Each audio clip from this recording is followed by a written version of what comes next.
en permanence la sanction électorale. Il n'y a pas besoin d'avoir de sanction électorale tous les mois. Il suffit qu'il sache que dans 4 ans, dans 5 ans, dans 6 ans, peu importe suivant les systèmes, il aura des comptes à rendre et que le peuple va le juger. Et que s'il prend des décisions que le peuple n'apprécie pas, il sera jugé négativement, il sera laissé dans les oubliettes de l'histoire. Par contre, s'il répond positivement, eh bien, il sera peut-être réélu, etc., etc.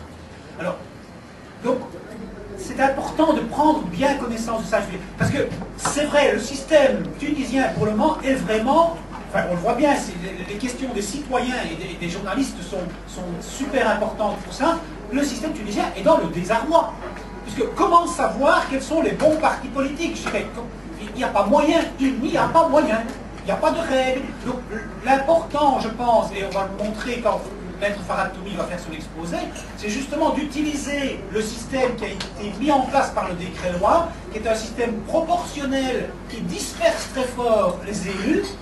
Et l'important, c'est d'avoir des gens qui représentent le plus de courants possible, pour que leur décision collective à la constituante soit bien une décision qui représente le mieux possible la diversité tunisienne.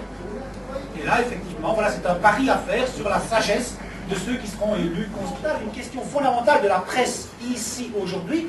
Comment les Tunisiens peuvent-ils savoir quels sont les hommes politiques valables, ceux qui ne le sont pas, quels sont les partis politiques, je dirais, qui n'ont pas de sérieux, et ceux qui sont sérieux, ceux qui défendent telle opinion et ceux qui ne défendent pas telle opinion. Mais en réalité, ils ne le savent pas bien. Et ils le sauront la prochaine fois. Donc, quand cette assemblée constituante aura été mise en place, quand elle aura fait une constitution, et qu'il y aura des élections régulières, celle-là, après l'assemblée constituante, les gens auront fait le tri.